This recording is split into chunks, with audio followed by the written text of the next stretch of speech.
Good morning. Good morning, family. How are you? I hope all of you rested well. Me and my crew,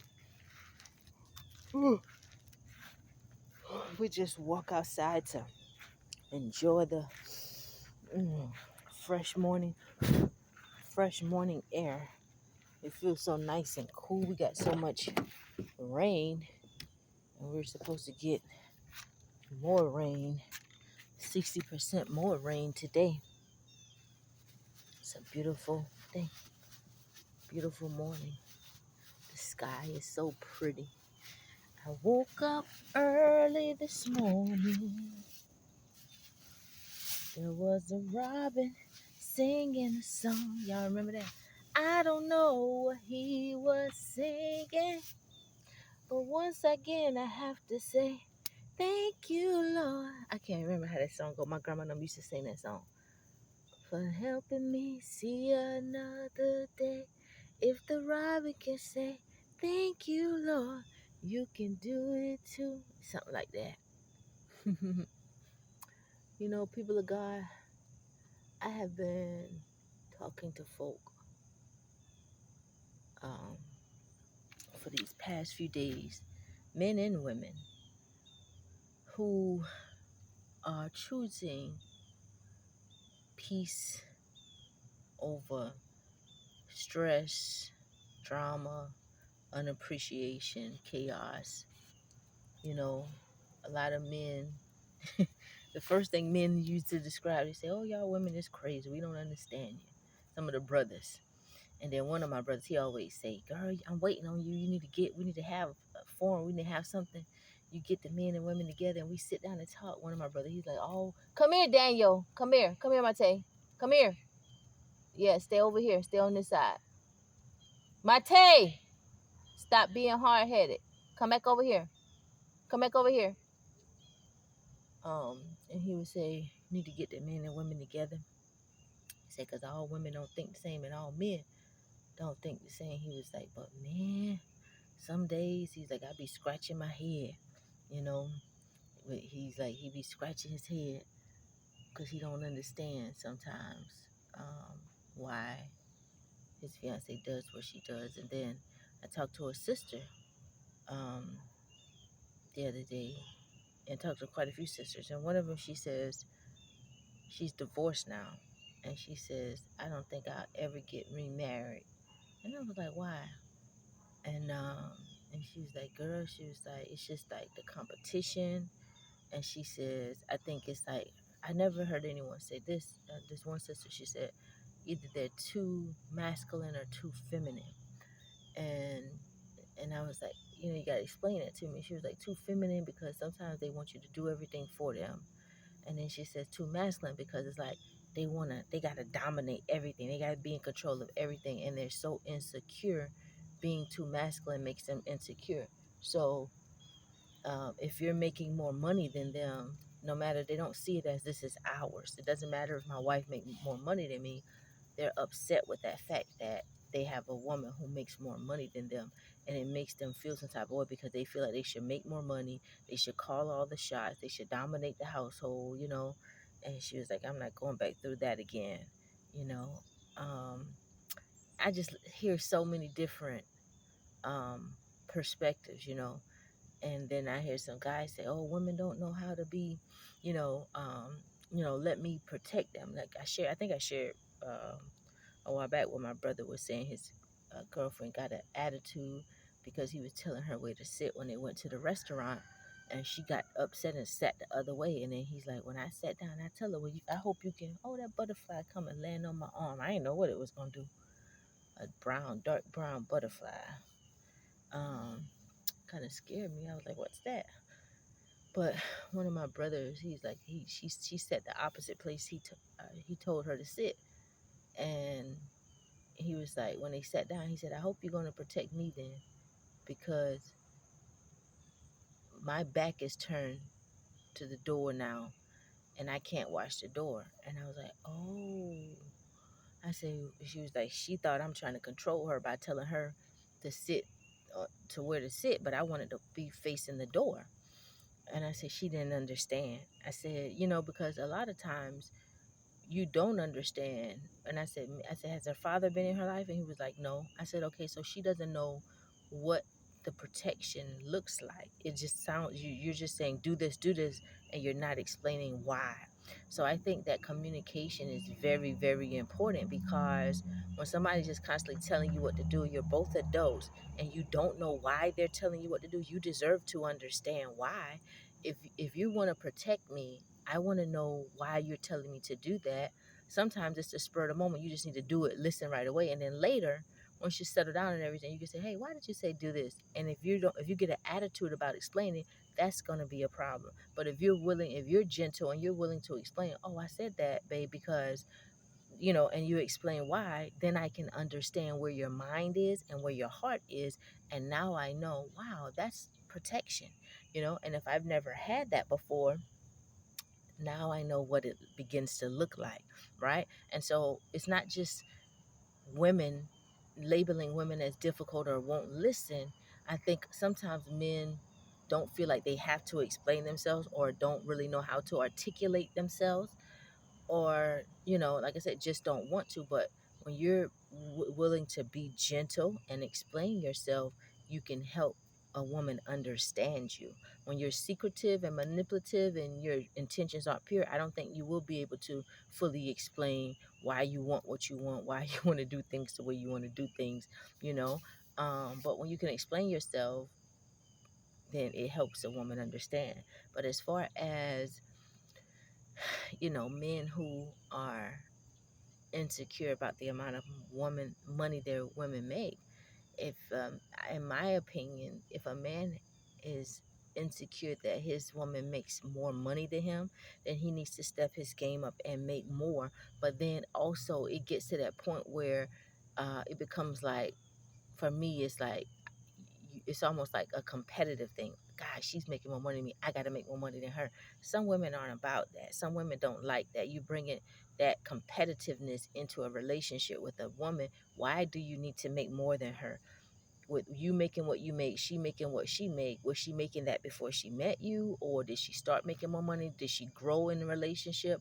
I mean, are you doing things to grow yourself and not just focusing on trying to make more money than her, and it just the chips fall where they are?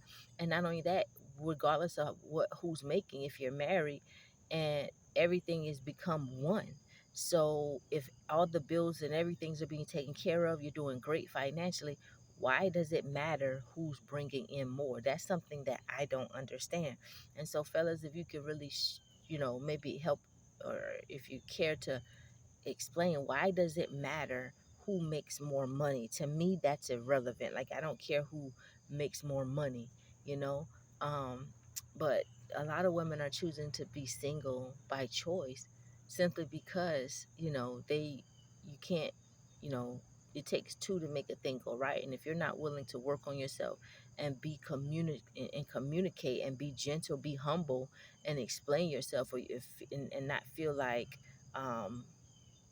just not feel like you're a man simply because you've got to be gentle and learn how to explain yourself, then you just have to go and find what you can find and settle for what you can find. But a lot of strong women, they're not going to be settling for all the stress and the competition and the lack of communication, and the word curses, the labeling somebody when you just feel like they're not operating how you want them to operate because you're not good at communicating yourself. Words are spirit. Women don't want to be, life is hard as it is. Women don't want to be beat down by words, and I'm sure men don't want to be beat down by words either. So it goes both ways as well. But I think communication, just people learning how to communicate, and not trying to jump into a relationship and stuff so fast. Like I've noticed, and this is my personal experience, sometimes when a man wants what he wants to quickly jump into your life and tie you down. There's a brother who he's always flirting and smiling, very respectful, whatever. But for months, he's always flirting, smiling, and talking to me or whatever.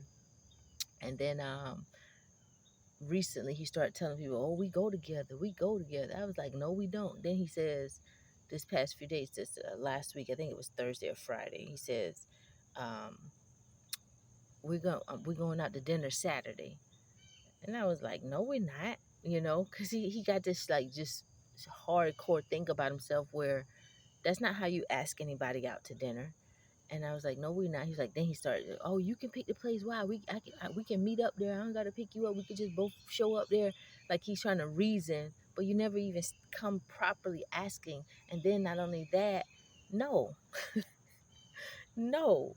And then like, "Oh, see there, you don't want to go." It's always, it's like drama. The whole conversation, the whole communication thing is just sometimes it just feel like a full of drama. Sometimes it's like, come correct. When you want to take a lady out to dinner, ask her, "Sweetheart, do you have any plans on Saturday?" If she says no, or why, well, I don't know. I like to get to know you and sit down outside of this environment and have a serious conversation to learn what's in your mind. But if you're already not a good listener, if you're in your interactions with her, if you're already, she talks and you don't listen and you just keep trying to, talk over her, she probably won't even want to go sit down and have dinner with you because it's like, no, that's going to stress me out, you know? But communication is the first step in building any type of friendship. And I don't even think about being in a relationship with somebody that you can't even be friends with and build on a friendship level first. But a lot of marriages are failing these days.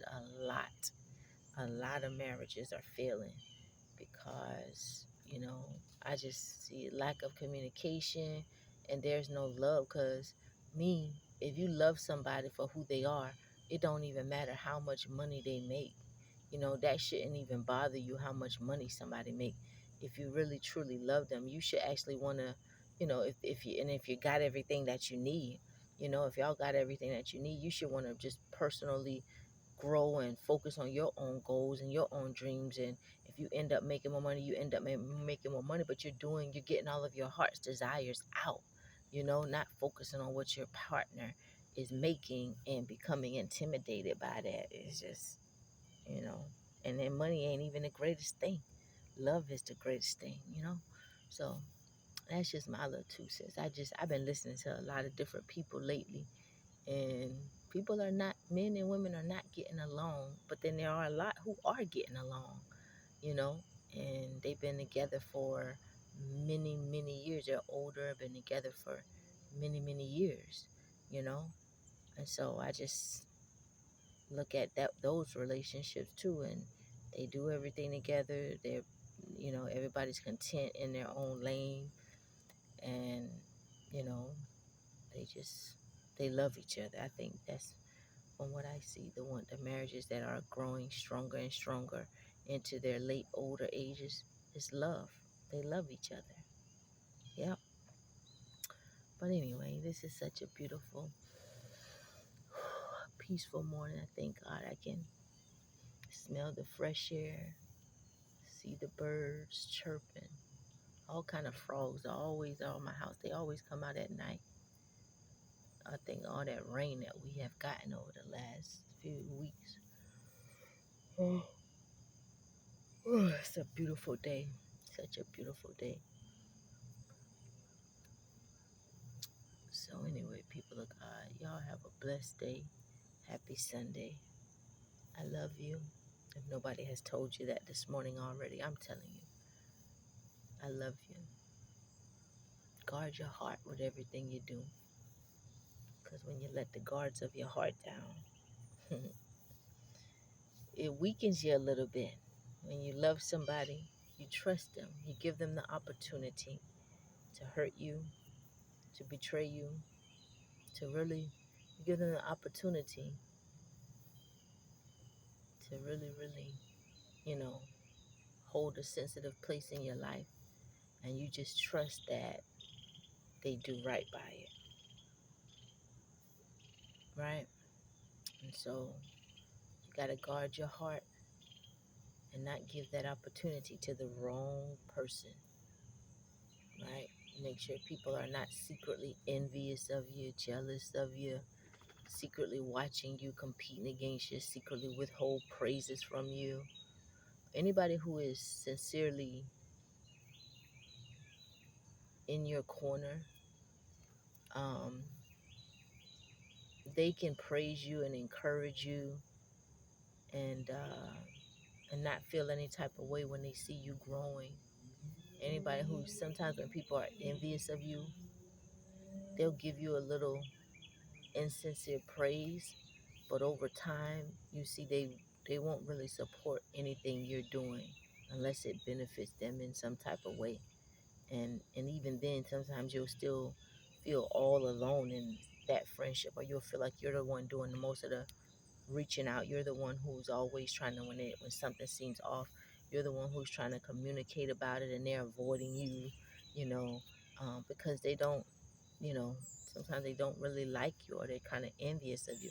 And people who are envious of you, they're never going to be able to sit and talk to you to understand you and try to, um, work on whatever it is that's the differences that you guys are having, you know. And so it just takes a lot of time to test folk, and before you let the guards of your heart down. All right. That's just my little 2 cents. Have a blessed day.